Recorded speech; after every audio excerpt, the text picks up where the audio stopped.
Hi, I'm Caitlin, and I love reading, if that wasn't obvious already. And one of the things I love most to read is series. I love being immersed in a world for several books and being attached to the characters. But lately, I've noticed that I've started many series without finishing them.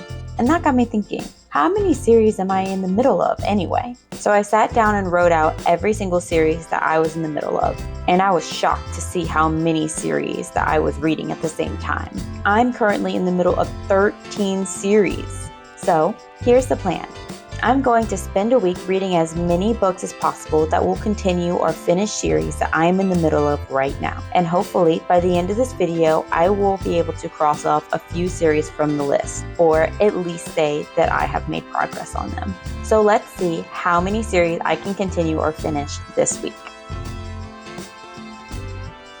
Hello friends, and welcome back to another video, and welcome to the first video in my video series, finishing book series that I'm in the middle of. Ironic that I started another series, right? The first book that I thought that we would start with today is one that, first of all, I've been dying to get into forever. Second of all, it's already on my November TBR. You guys probably already know which one it is. Thirdly, it will get me caught up on this series because the third book comes out in January. If you haven't already figured out what it is already, then I'm very happy to tell you that it is Iron Flame by Rebecca Yarros. This is what the hardback looks like without the dust jacket. Just a nice, pretty black hardback book. Nothing too fancy about it. I personally prefer to read hardbacks compared to paperbacks for the most part, though I do have to say for some reason for romance books, I like having the paperback and not the hardback. I don't know what it is. For the most part, for every other genre, I really enjoy having a hardback edition. I think that they're easier to read, but I think the dust jackets get really annoying when you're actually reading them. So typically I take them off while I'm reading them, which is why Iron Flame looks like this and not like its pretty orangey cover with the dragons and the seal on the front. Anyway, I started this book a couple days ago actually, and I am about 50% through, pretty much exactly, maybe a little over now. So yeah, that's how far along I am. And honestly, for the first probably third of this book, I was just eating it up. Like I binge read most of it in one night.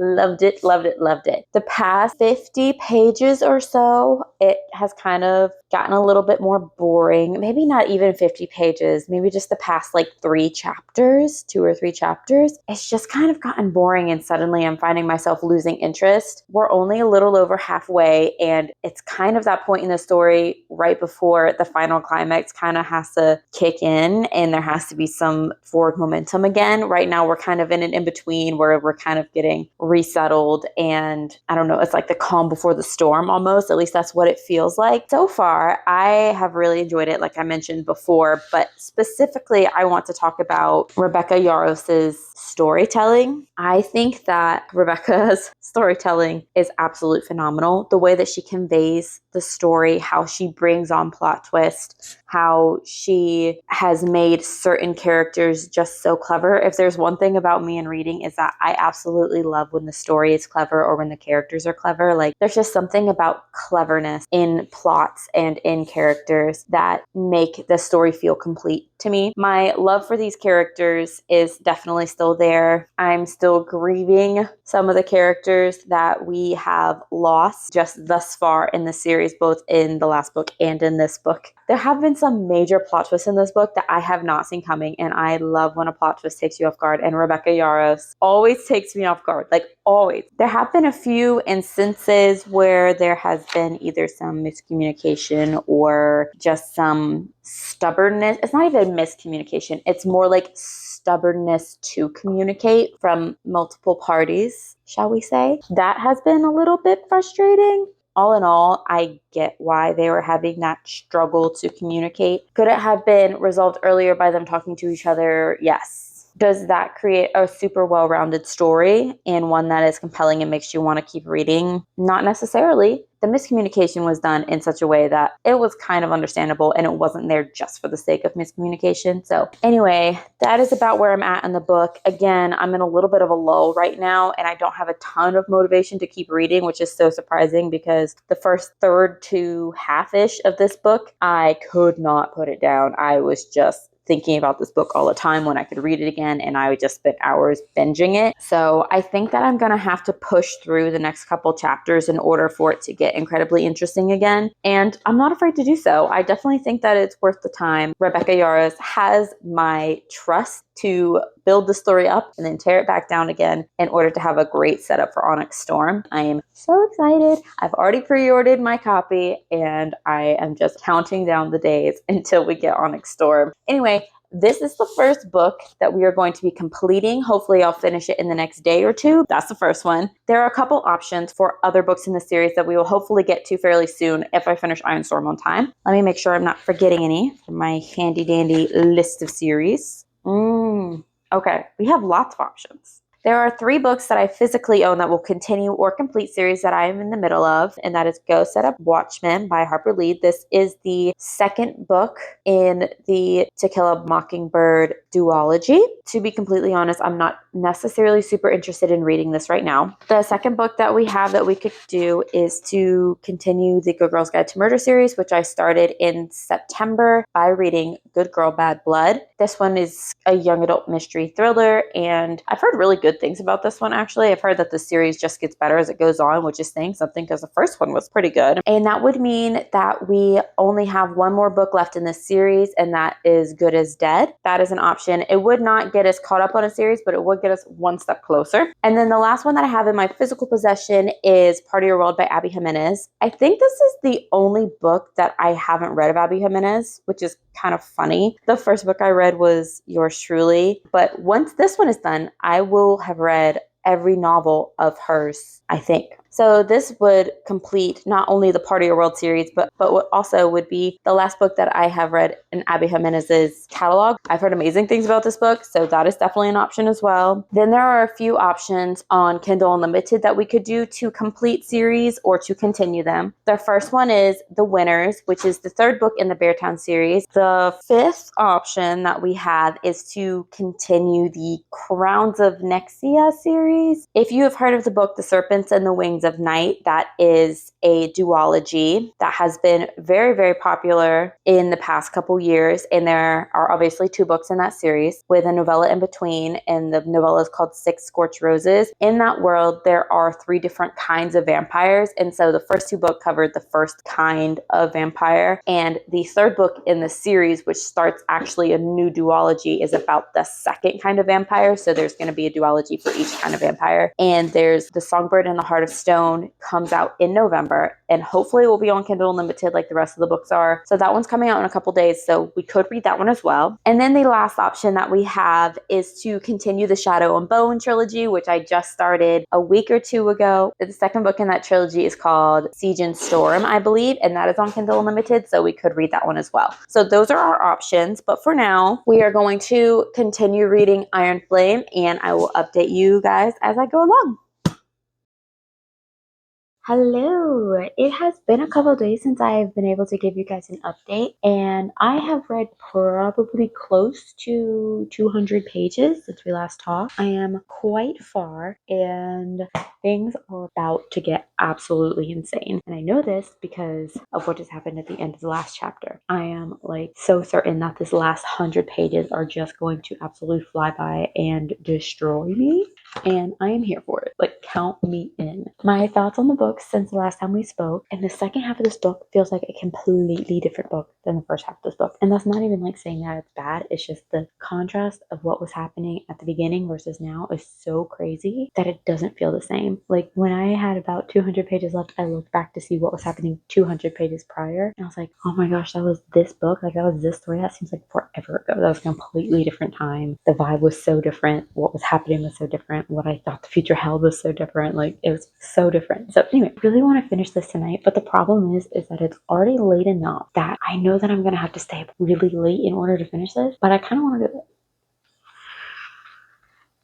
The other thing I should mention, Violet is being kind of annoying right now. She is complaining about communication issues with Zayden, and she's having communication issues with other people because she has had a lot of trust broken in the past couple months to a year. And it's understandable. I totally get it. But she's now the cause of her own complaints because she won't ask questions that are either important or hard, or questions that she just doesn't want to know the answers to, or she doesn't necessarily feel like talking about in the moment. She's just trying to avoid altogether all the hard conversations. But then she's upset when people don't tell her information. So anyway, last night I was reading and she was doing it again, where it's just like she had all these questions and all these frustrations, but she was refusing to talk to the people that she was frustrated with about it. And I was just like, girl, you are driving me crazy. Like, you need to stop. Like, you're complaining about all these communication issues, but like, you're causing them now. Like, you are the issue right now. So I'm going to read a little bit more now, and I will let you guys know how it goes.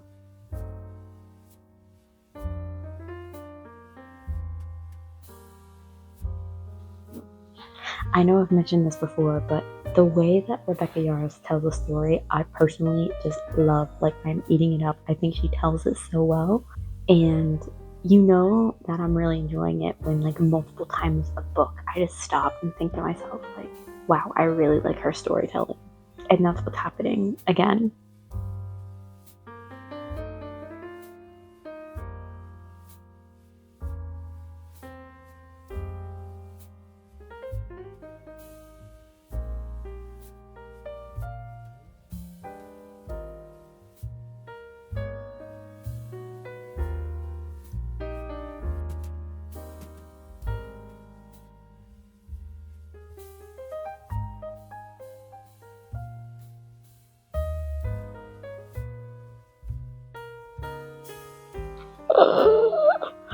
Page 537.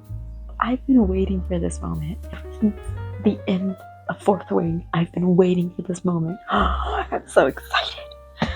To think I almost turned off the camera. I would have missed so much.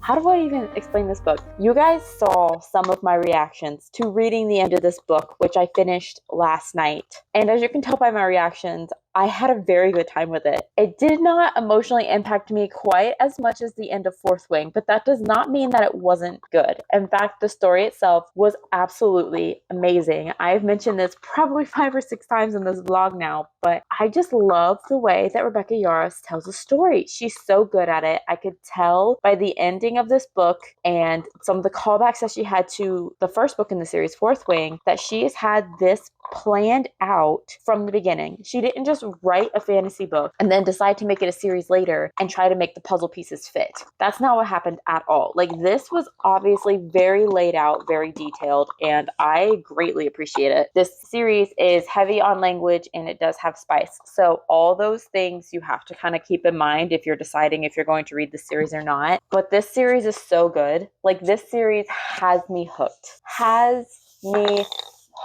She knows how to write a good, compelling character. She knows how to write a good story. She knows how to give the characters flaws that are actually believable and ones that they can work on and grow. She knows how to have characters that have change and growth that may not always necessarily be upward. Like, her characters has upward progression of growth, but then may like revert a little bit, or may have some sort of valley where like something that used to be they're really good at, they're not doing as well as they used to. They're dynamic. What is this? Whoa. I know there's a lot of people that maybe don't like this one as much. I am definitely not in that camp. I thought this book was absolutely spectacular. Not a 5-star read. I think I gave Fourth Wing 4.75 stars, if I remember correctly. And this one, I think I'm going to give probably a 4.5. No, let's rewind. Let's redo that. I don't think that my 4.75 reaction to Fourth Wing was actually accurate. I am now changing that to a 5-star read. I have just continued to think about this series. I just keep going back to these characters and these instances. So I'm probably going to give this one a 4.75, and I'm going to give Fourth Wing a 5-star. So far, it is a 5-star series for me. Again, I highly, highly recommend it. All that to say, this has been amazing. I'm so happy that we read this book, not only because I was just dying to read it, but because I am now officially caught up. So this is going to be a 4.75 star, and I'm changing Fourth Wing to a 5-star, and that is it for this book. That was quite a rant. We are going to move on to a book that I'm reading on my Kindle. Let me see if I can pull it up. And that is The Housemaid is Watching by Frida McFadden. Let's see. I started this book last night, maybe, or maybe the night before, and I'm already 12% through this book. I feel like with Frida McFadden books, you sit down to read it and you read a couple chapters and you look down and you're just like, oh my gosh, I made it like 5% in the book, and I feel like I've only been reading it for 10 minutes. The chapters are super short in this book, and so you just kind of like breeze through it really fast. And that's one of the reasons why I actually chose this book for this challenge, because I knew that I could just zip through it real quick. This is the last book in the Housemaid series, so once I finish this book, the whole series will be wonderful, which means I will have gotten caught up on a series and I will have finished a series. Anyway, all that to say, significant progress will feel like it has been made since I can cross off a series and be caught up on a series. So that is why I chose The Housemaid is Watching. In this one, it's been about a decade. She is now married and she has 2 children, and she has moved into their first house. They bought their first home. And I'm not super far into the book yet, but she has met both of her neighbors. And so I'm curious to see which one of them is the one that is sketchy, because I'm sure one of them is. This is just kind of a classic Frida McFadden book so far. Like I said, I'm only 12% of the way in. There's a definite vibe to her books. There's a definite like style and almost like cadence to her books that is very recognizable as a Frida McFadden book. So I'm really enjoying it. I'm hoping to get at least to 50 or 60% today. Like I said, it reads super, super quickly. So I'm hoping that I can just breeze through it, and maybe we can even finish this book tomorrow. Today is Tuesday, so we only have 2 days left in this challenge. So this will probably be the last book that we read. I was hoping to get to one more, but I just don't think that's going to happen. So I will keep you guys updated on what I think about the book. And yeah.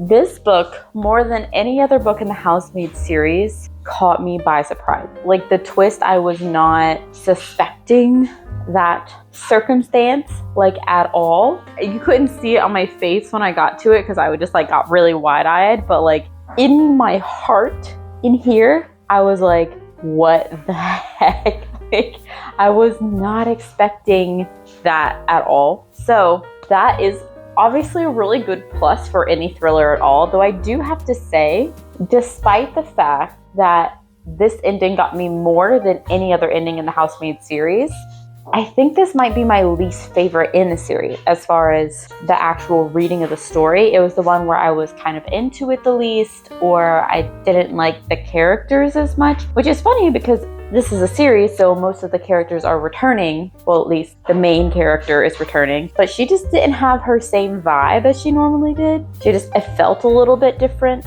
So it's my least favorite in the series, but I would definitely still recommend this one if you have already read the other 2 in the series. As far as my ranking of the series, it would be, my favorite is The Housemaid's Secret, which is the second one. That is by far my favorite one in the series, and I just read that one a couple months ago. And then probably the first book in the series, I think I liked just the vibe and the characters of that story more than I like this one. And then this one would be last. But as far as ranking the twists, I think that, again, my favorite twist is The Housemaid's Secret, but then I think my second favorite twist is this one. And then the third one would be the first book, just The Housemaid. That is it for this entire series. There's no more books in this series. I don't think there's going to be any more books in this series as far as I know. This is a complete series. So that means I can cross one more series off of the list. And unfortunately, it has now been a week since I started this challenge. So here is the progress that we made on the series that I was in the middle of this week. First off, we've finished Iron Flame by Rebecca Yarros. I love this series. This was a 4.75 star. If that gets us caught up, I am now just waiting for the next book to come out in January. So I can't cross this one off the list of series that I'm in the middle of, but at least I'm caught up. And then there's The Housemaid's Secret, which finishes a series, which means in this video we got caught up on a series and we finished the series. So that brings me down to 12 series that I am in the middle of, which I personally think is an accomplishment. I can't resist a good series, and I also can't promise that I'm not going to add several more series to the ever-growing list of series that I'm in the middle of before I cross some more off. I hope you guys liked this video. Comment down below what series you're in the middle of, and let me know if you like the series and if it's something that you would like me to continue. I hope you guys enjoyed, and I'll see you guys next time.